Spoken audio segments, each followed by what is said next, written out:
Hello, snakes. My name is Dante, and today's podcast Tuesday once again. But unfortunately, I I cannot do it live because I had to attend a special event.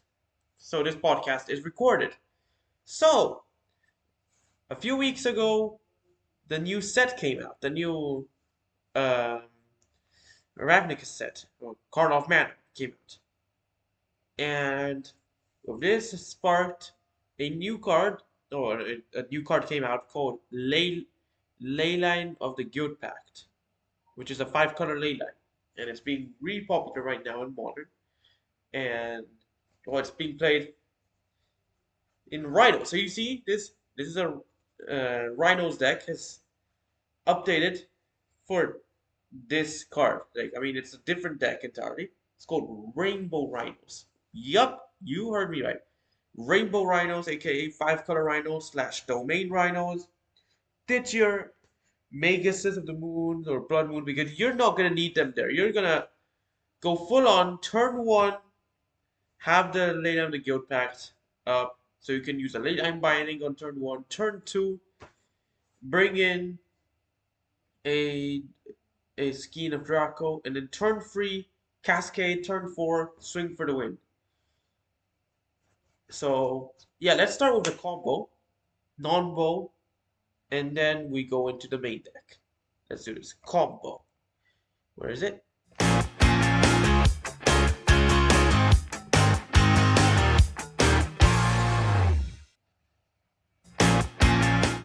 All right. So this combo uses non-Tuku card or any sack outlet, Gravecrawler, Lightning Greaves, or anything that gives all your creatures haste, and Insidious Roots. So what you do? Sacrifice a Gravecrawler. Create. Oh no. Sacrifice a Gravecrawler. Oh, and you need a zombie sack outlet. So then Tuku Husk is a zombie, so that counts. So you spend one mana, cast Gravecrawler from the graveyard. A creature left the graveyard. Um, create a plant. So you get infinite plants, and they're infinite in size as well. So the last one, you can give it haste, because you basically give haste to one of the plants with the lightning greaves. Sacrifice a Gravecrawler. And then you use the plant token to cast a Gravecrawler from the graveyard, get another plant token, so you basically, yeah, it's infinite. You just, it's just really good, really cool combo, and yeah, it just works. So, so yeah, that's infinite power, infinite ETBs, infinite sacrifice, infinite man, not infinite man, infinite plant tokens, infinite power on the plant tokens and stuff. Yeah, it's just good. That's our combo. Now for the non-bow, we got non-bow.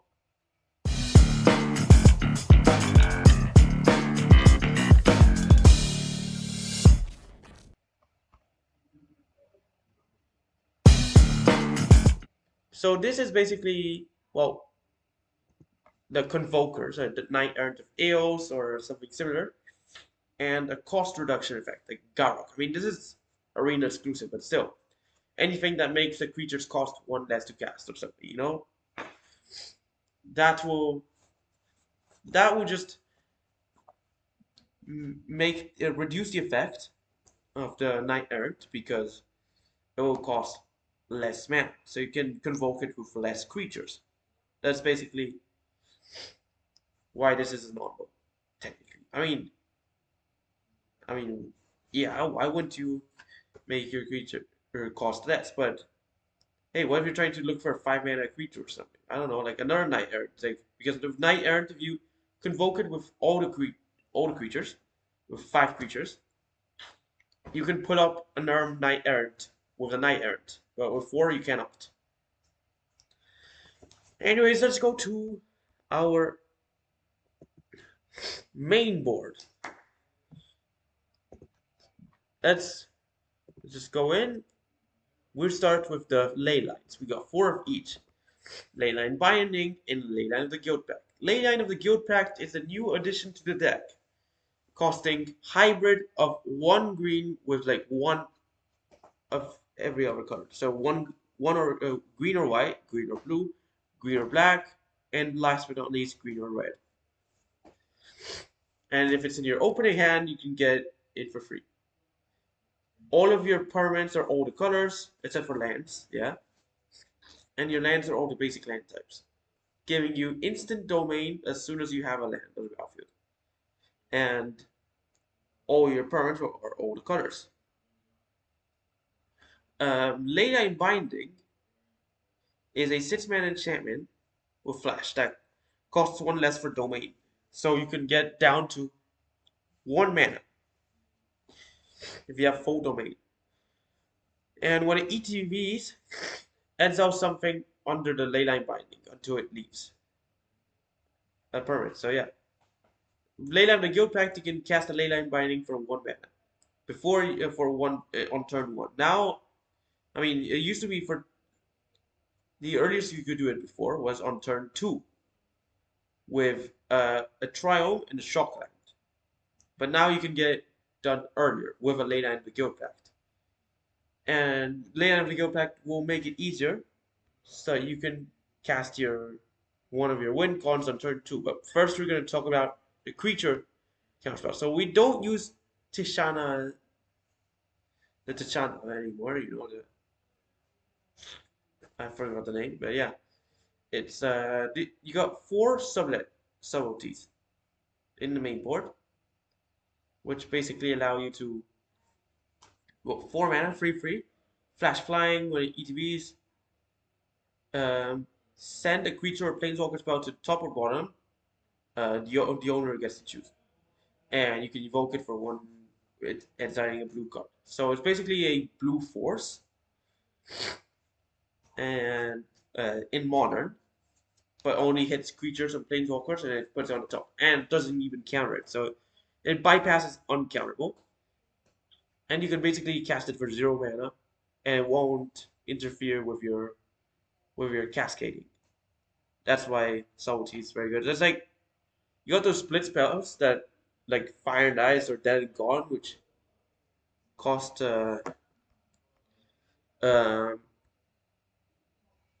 2 mana or something. I don't know. That's uh yeah, it was just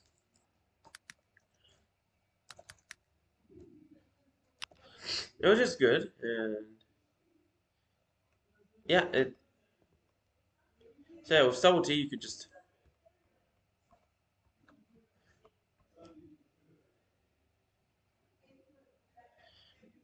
get.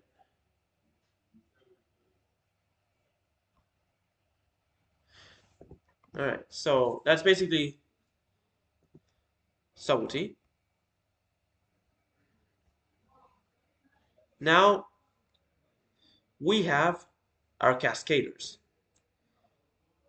Shardless Agent and Violent Outburst. 4 of each. They basically, well, they do the cascading. It's just so basically with this you can um, so Violent Outburst ability is kind of irrelevant. It's +1/+0 until turn for 3 mana instant, and Shardless Agent is a 2/2 creature. But with Cascade, you have no cards in your deck that are below 3 mana in value. As well, split cards, but they don't count, which is why you use split cards. Very cool. And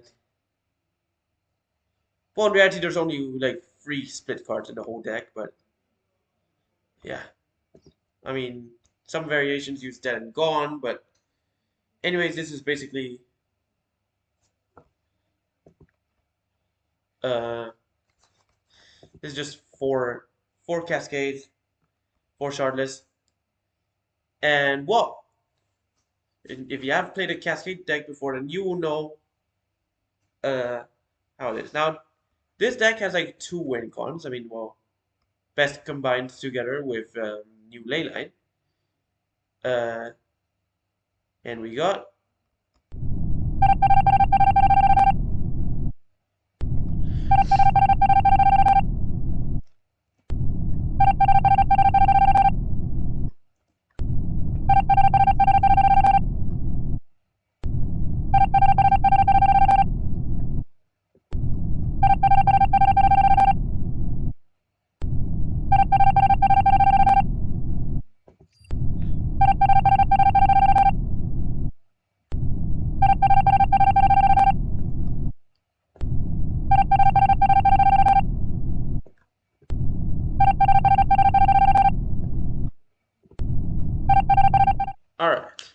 Yep, that's our win con. So we got 4 of each.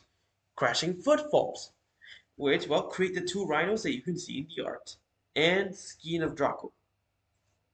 Well, 4 of each is up. So Crashing Footfalls has no mana cost.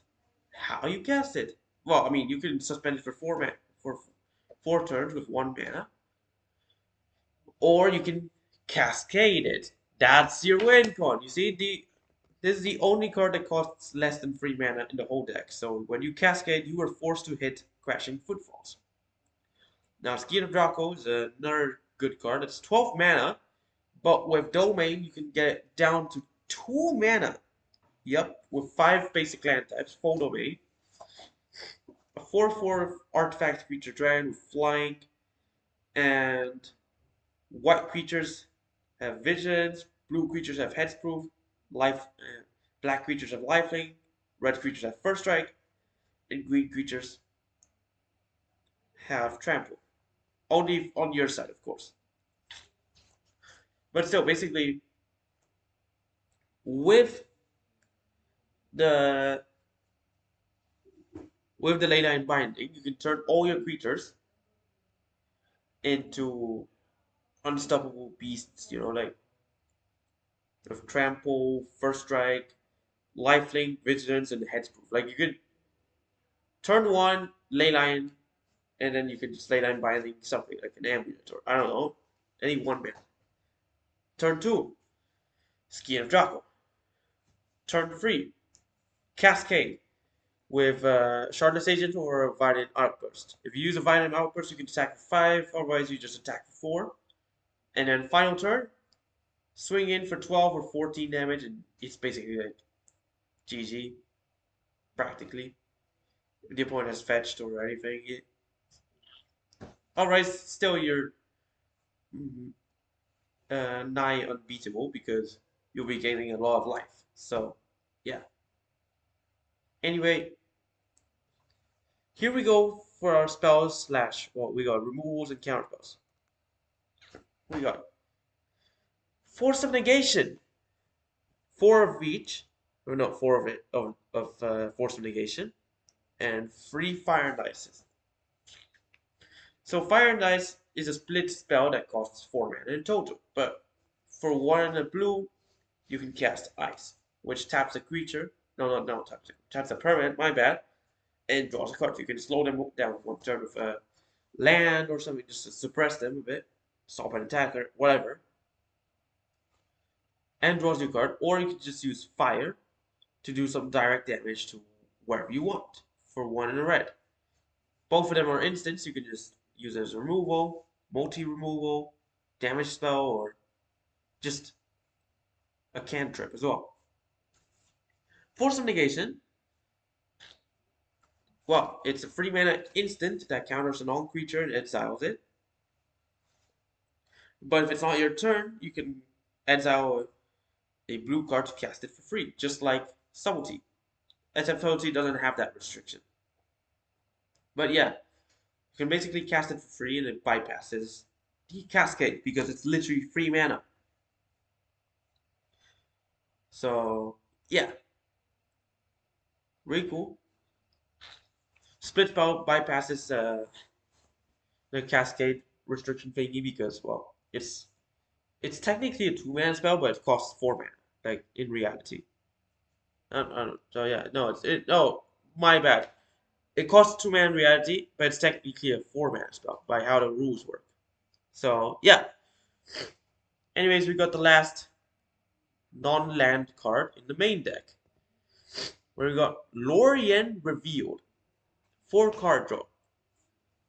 It's a 5 mana sorcery that draws you 3 cards or item cycling for colorless. The generic, my bad. Part of the land cycling cycle in Lord of the Rings, which can't believe it's not Modern Horizons. Yep, you heard me right. It's not Modern Horizons. It's just Lord of the Rings. Yeah. So it draws you 3 cards for 5 mana, or early in the game you can just do this to get an island.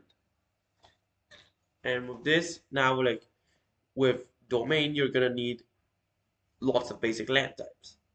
So yeah, just It's really cool, and that's basically the last non-land card. Now we got fetch lands.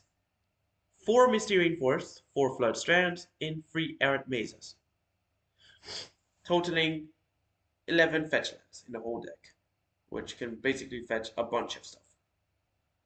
They're really cool, they fit out your deck, and basically do, well, what you need to do with fetch lands. What else do you expect? That's our number, those are our fetch lands. 11 fetch lands total. I don't know if it matters what you pick, but chances are your deck is mainly focused on Temur, but you do have the other 2 cards as well.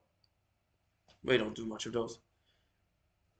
Another card that didn't really change much. Sometimes was in normal versions, sometimes just the domain versions.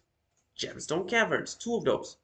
A legendary land that fits in your starting hand. You're not going first.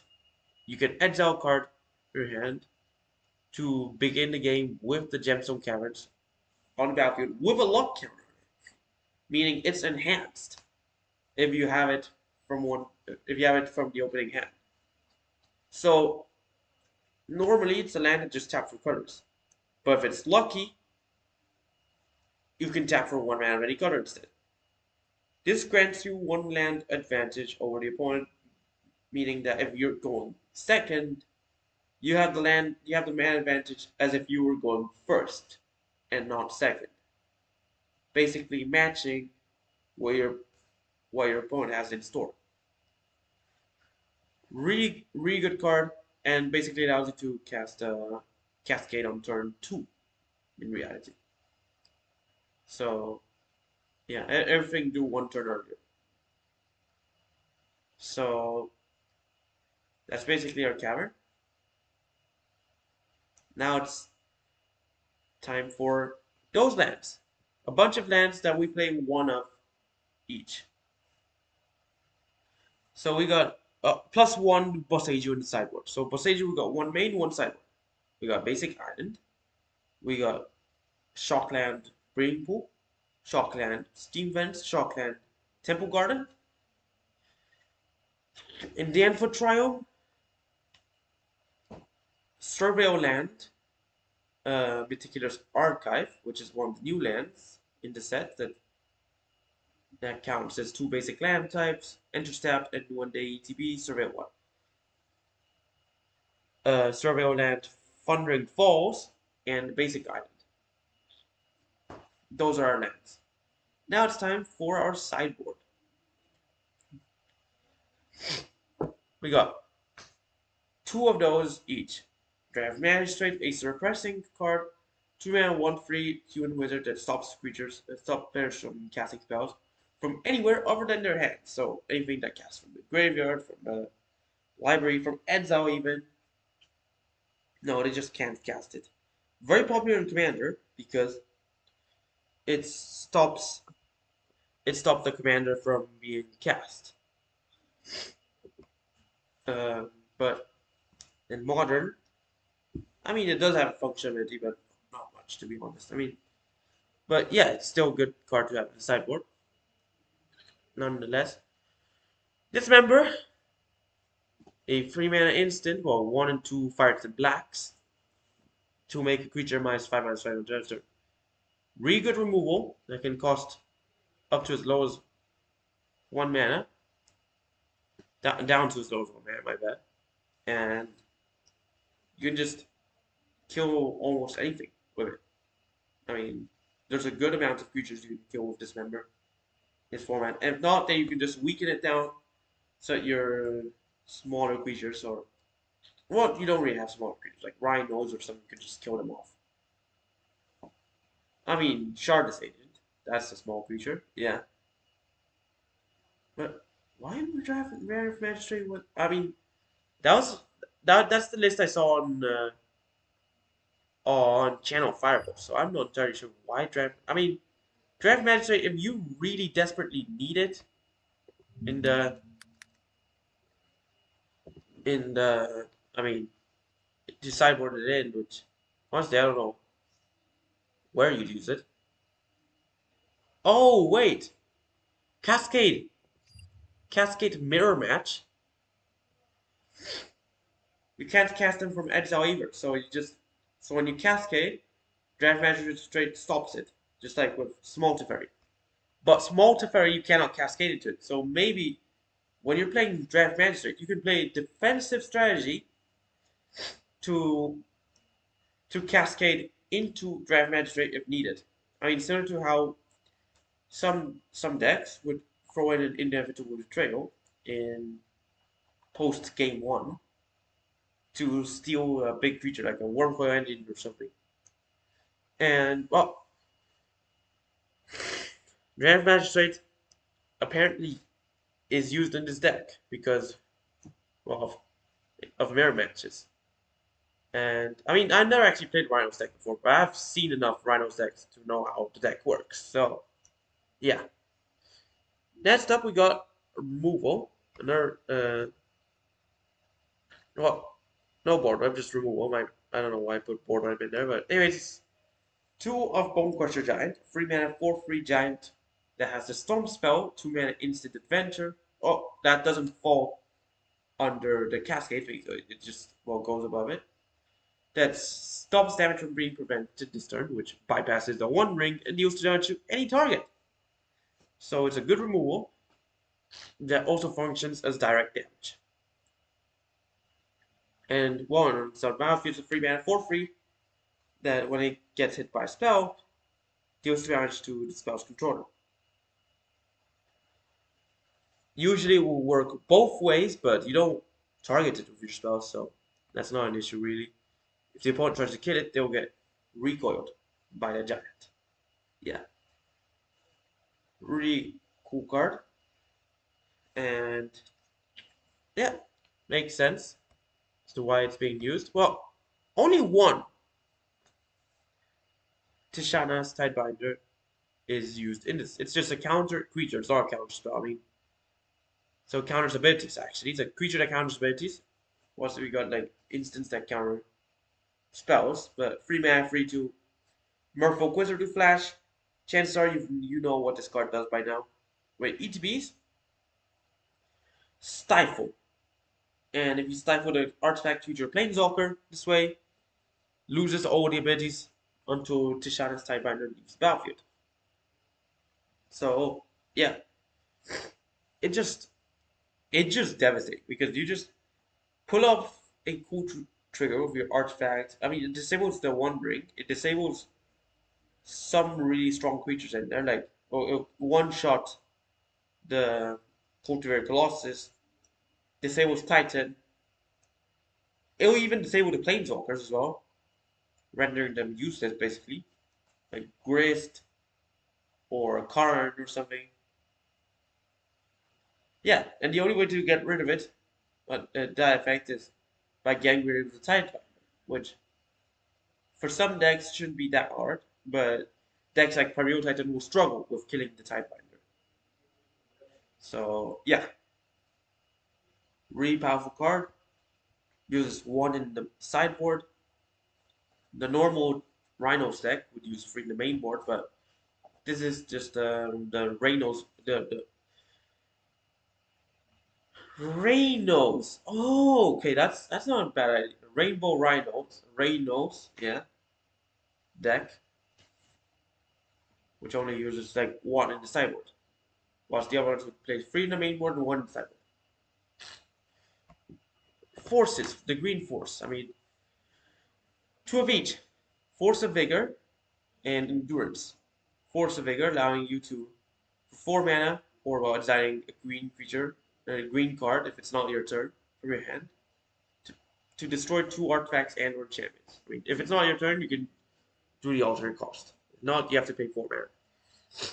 Destroy up to two artifacts and enchantments.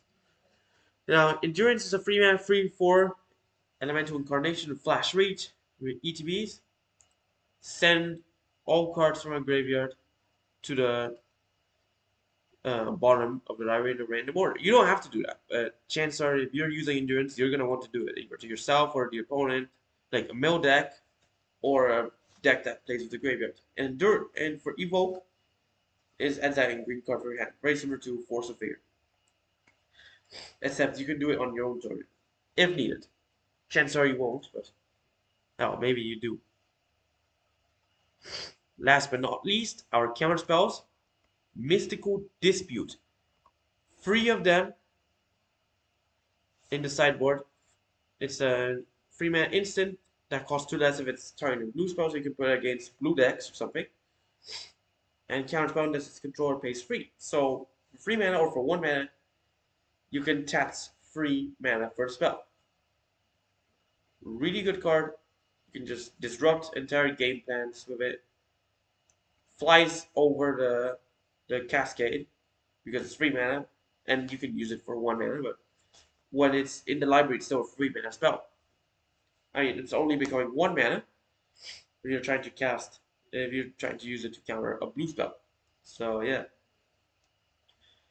Well, and that's it for the deck list. Congratulations, you've reached the end of the podcast.